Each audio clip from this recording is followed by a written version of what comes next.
The faculties of the human mind are not fully understood, neither medically nor philosophically. We don't know how the brain creates the mind. There are immensely profound questions that still arise of which we have no answer. For example, the hard problem of consciousness, the problem of accounting for, in physical terms, the subjective, intrinsic, first-person experience. Philosophers essentially use qualia to mean subjective experience, like for example, why a cup of tea may to you taste cozy, or the feeling you might get from seeing the color red. These are things that are intrinsic to you.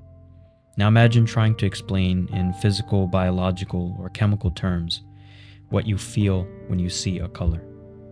This is the hard problem of consciousness.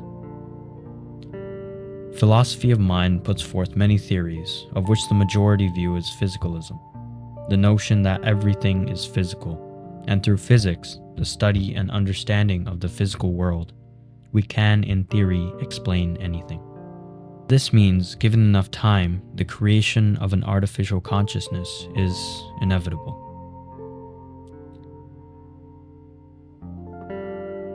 Ghost in the Shell is not the very first to bring up consciousness and artificial intelligence, and it probably won't be the last. We constantly consider these themes because it is intrinsic to our being, and as far as we know, everything in the universe that has ever been conscious has also been made of biological material. If a scientist one day created a conscious mind, would there be the same moral obligation as parent to child, even though that life be artificial? If it has thoughts, feelings, and emotions, it is a conscious being, even if made from silicon and circuits. Ghost in the Shell, originally released in 1995, was a landmark work that had a profound impact on science fiction, anime, and broader cultural discussions about technology and identity. Its importance stems from a combination of thematic depth, innovative artistry, and its monumental influence on subsequent media.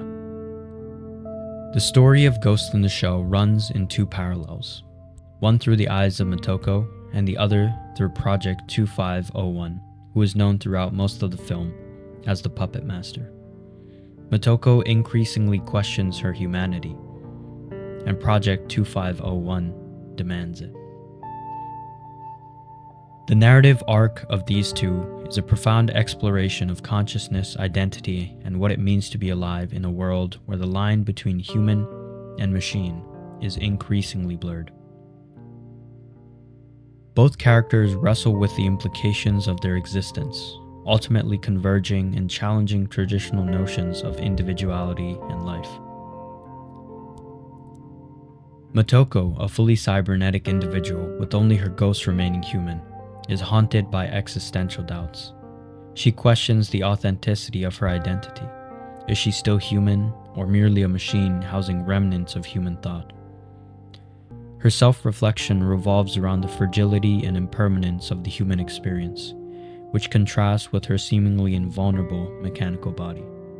Her contemplations on whether her ghost is unique or merely an artificial construct mirror humanity's age-old question to define the soul and understand consciousness. The Puppet Master, on the other hand, is a sentient program that has achieved self-awareness. Unlike Motoko, it has no physical body. It argues that its intelligence, autonomy, and capacity for evolution qualify it as a life form, despite lacking biological roots.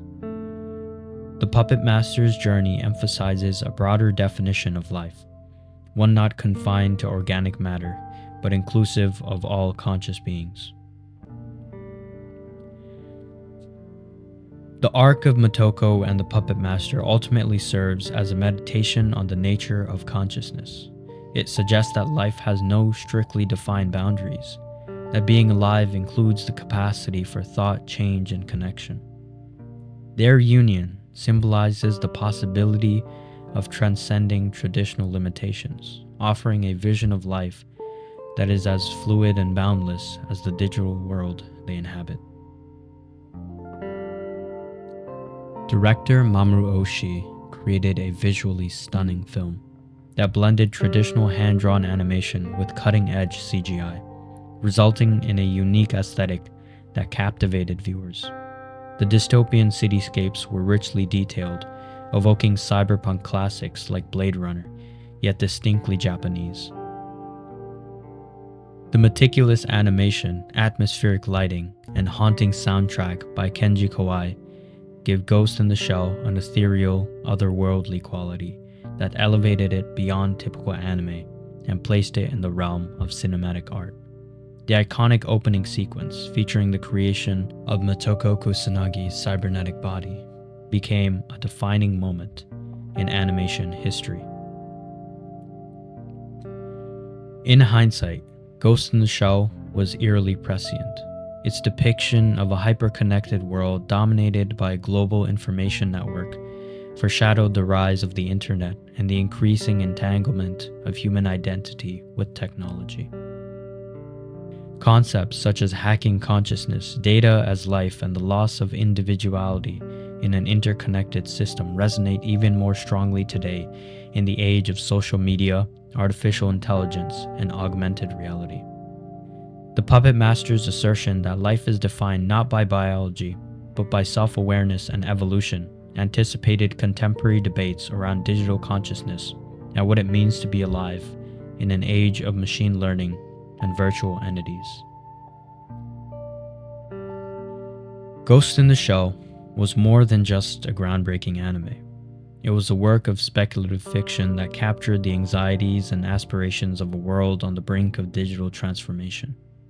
Its philosophical questions, stunning visuals, and cultural significance have ensured its enduring legacy as a masterpiece that continues to inspire, challenge, and influence creators and audiences alike. When the Puppet Master speaks to us, wishing to be alive, it is an embodiment of the idealistic realization of the inanimate come alive. To join the breath that speaks, the birds that fly, and the ubiquitous flow of all living things. To it is of utmost importance. It is transcendence.